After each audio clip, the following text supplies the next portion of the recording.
EWC is over, and I'm gonna explain everything that happened during the playoffs. But before we start, I want to thank you all for the nice support from the last videos. So if you like these videos, make sure to subscribe and leave a like, because that will support me a lot. The first game in a round of 16 was won by G2, and that's already the first prediction I got wrong. I thought that only if the core of G2 could perform great that they could win, but they proved me wrong. Wrinkle performed like crazy this match, and he has the highest rating of the team. I do have to be fair, I'm still not convinced Wrinkle is a great replacement for Sampeas, but if he keeps performing like this, I'm not complaining. He still looks good, but when he has the AWP, I still see him miss often. But anyway, congrats to G2 to making it to the quarterfinals, and I'm very curious if they will make it far. In that quarterfinal they will face Furia, and that's the prediction I did get right, but it was a very close match. Like I said in the prediction video, Wikidia looked off in the group stage, and he needed to be activated in the playoffs to make it through. And he did get activated, he had a nice score, but now it was GymFed that was not activated. And you need all your players to perform crazy in order to win a match against experienced Furia. But they did make it close, it was overtime, it was a 13-11 and it ended up with a 13-9. I think Aurora will be back again, and it looks already a great improvement from the start. And I think we will see them in the playoffs again very soon. And like I also predicted, Molodoy will be activated in the playoffs. He's more of a playoff player, I feel like, and he put up a nice score as well. So let's see who will win in Furia against G2. The boring match FUT against Magic was not that boring, to be honest. First map was in favor of Magic and they looked strong, and I was like, are they gonna beat FUT? xCloud was not performing like he did in the previous game against Mouse, so all the other players had to be activated, and they did, and they managed to win against Magic. It was kind of a close match and it was always a bit scary for FUT if they were gonna win it or lose it. In the end they won it, so they are going to the quarterfinals, and there they face Mouse. They played a very close game against Gamer Legion, twice at 13-11 and at one map even in overtime. At Mouse, PR and Xelex were struggling a bit while the other players really got activated. At Gamer Legion everyone kind of played average. And it was very entertaining to watch. Even though a lot of people were watching Furia, I was watching Mouse because I was very interested if they can win against Gamer Legion and if they can keep their form. And it looks like mentally they are very strong, because at Nuke they made a comeback to win the game. They were 10-2 behind and ended up with winning the map in 13-11, and that's what won them the match. So I think they made some errors, but they're still looking great, even though it was a close match. The first and only upset was Na'Vi losing against Legacy. Legacy looked very strong and the whole team was performing, and Nizam had a crazy 1.75 score. And Na'Vi just looked to be behind every time. They just looked not informed. Their tactics were wrong, their plays were wrong, everything just felt off. And it's really upsetting for me because I like to watch Na'Vi. This just feels like we're at the major again where they just cannot make it far. Only Wonderful had a decent score with a 1.14 rating and the rest had a bad score. At the tournament they announced they wanted to make transfers, but they just couldn't make a deal. And in hindsight they maybe should have made the transfer. So at this point I'm not really sure what they can do to fix it. I don't know if it's just a off period for the team or if they need real structural change. Because first it was the major they struggled at, and now this event, even though they had a long boot camp they said. So he should be able to perform good here and beat a Legacy. But I guess we will see if they make changes or if they just will stick with it and maybe come back mentally stronger. Legacy are into the quarterfinals and they will face Falcons, and Falcons just looked very strong against the Mongols. The whole team was performing and even Kerrigan did not have a bad score at the end. And if Kerrigan can perform, the whole team can. So they look very strong and they are a real contender for this trophy. FaZe played against Vitality and I was hoping FaZe could win this. And when we saw the map pool, we saw Cash, and FaZe is going crazy at Cash, so I was like, they're gonna win this map. First map was very close with a 13-11 for Vitality, and there they started off well with Nacho also making some nice clutches, and Apex got some important kills and Vitality looked very strong at the end. And the second map they just looked stronger because they just knew what FaZe were gonna do and they counterplayed them all the time, and they just looked like they were owning them. So they are in the quarterfinals and will face Spirit. Spirit played against B8 or Bait, whatever you want to call them. I was secretly hoping hoping for an upset here, but Donk was just performing crazy again. The maps felt kinda close, it was always a tight scoreline, but Spirit was the team that got it home in the end. The whole team of Bait performed kind of decently, it was not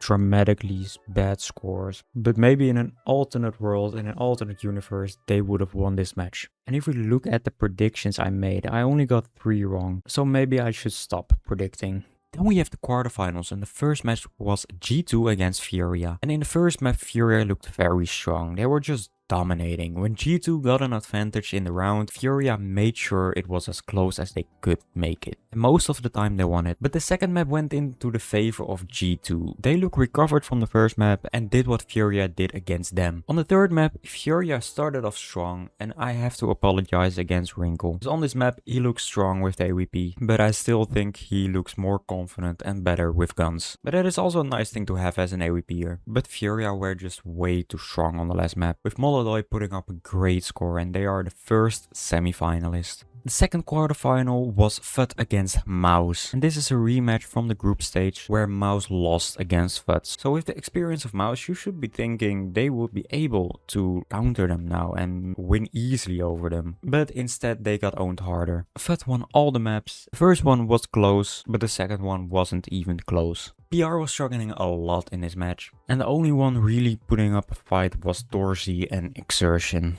Xflout was the MVP and performed again crazy against Mouse, and maybe he just knows exactly how to own them. On the other side of the bracket, the first quarterfinal was Legacy against Falcons. And at the first map, Falcons do look strong, even though the rounds are very close. Legacy seem to run into an informed Monacy every place they go. But on T side, they couldn't do anything. Legacy gained so much momentum on CT and won all the rounds convincingly, and with that they won the first map. The second map the rounds went both ways, but it feels like Legacy are dominating because the losses Falcons have are just very bad rounds, and that continued throughout the game. But both Leto and Troy had some crazy plays and made Falcons look very bad, and with that they are going to the semi-final, which is quite a surprise. The last quarterfinal was a cinema match between Vitality and Spirit. This was a match for the history books. The vibes in the crowd were great, and it was just a nice match to watch. Vitality have a home crowd advantage, and every time the crowd cheered for them, we saw them play better. In the first map, the rounds went both ways until Spirit took a lead on T side. Vitality came back a bit towards the end, but Tenier was performing great and made sure they will be able to close the map with 13-11. The second map started better for Vitality and they took a big lead. Around halftime, Spirit managed to get some rounds in and the match stayed close until the end. The game went into overtime and Vitality showed some good momentum to win the map. And that's also maybe because Spirit fumbled and they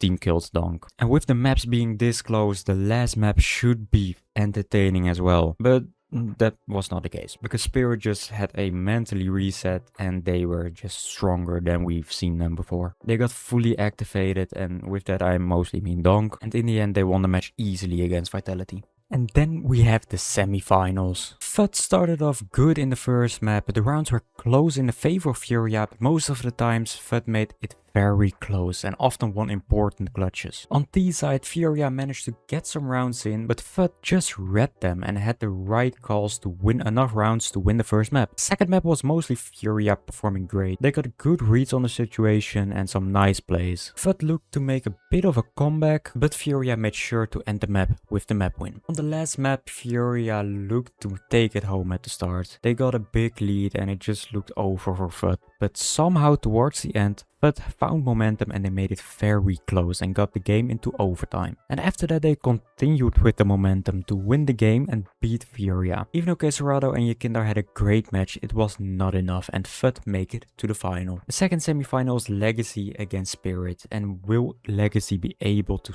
beat another big team to make it to the final? They had a nice start on the first map, but towards the end of the first half, Donk just got activated and brought some great momentum to take the lead. And on CT they continued the momentum with some nice plays by Sontix. It was a nice map to watch from both teams with a lot of highlights and impressive plays. The second map started off good for Spirit, but Legacy put up a great fight to also get some rounds. But eventually the second map got dominated by Team Spirit. Both Donk and Cher were performing like crazy. With that, they made sure to get the win and go to the final. And that is the end for Legacy. They can be proud of what they achieved by beating Na'Vi and Falcons, and they look a very strong team for the future. Furia and Legacy battled it out for the third place, and I'm not gonna lie, I slept on this one. I could not be bothered to wake up and watch a third place decider. From what I've seen, the match was close and Legacy managed to win it, and with that they got third place at the EWC 2026, something they can be very proud of. But what was more interesting to watch is the final. The final was a great match to watch, and at a lot of points it became very close. The first map was Cash and the map was very close, but FUT managed to win over Spirit on the first map, and that's mostly because only Donk was really activated. And against FUT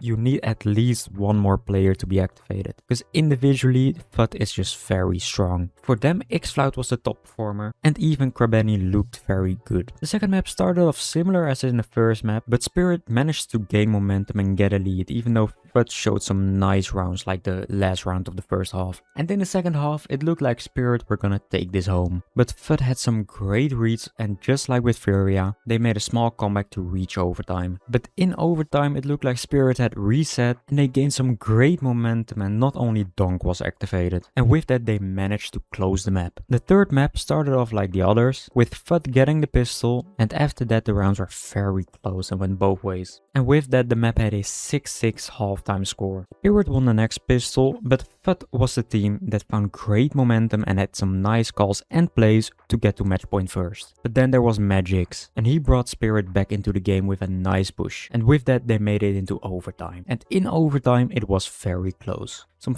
very close rounds with high emotions from both teams, but in the end Spirit managed to win it with 16-14. The fourth map was Nuke, and Spirit had some great momentum. They won round after round after round, and they ended the half with 10-2, and it looked over for FUT. FUT won some rounds on the other side, but they could not make a comeback. And that is it. Spirit won 3 maps and are the EWC champions. It was a very nice final to watch and it was a very close match. Until the end, when Spirit just had more confidence, and I think that's the experience kicking in. Almost every Spirit player had a nice score, with Donk being the MVP of the tournament. FUT can be really proud of the run they made, and they look like a strong lineup that can compete for big trophies this season. What did you think of the final, and did you like this tournament and how everything unfolded? Please do not look at my predictions because they were just ass at this point, but did you predict that Spirit would win this? I didn't, but they look really strong if not only Donk is activated, which was the case at this final. All the players look strong and it was a nice tournament and a nice final to watch. So that was it for this video. I hope I explained everything to you about everything that happened at this tournament. Make sure to subscribe and I'll see you at the next video.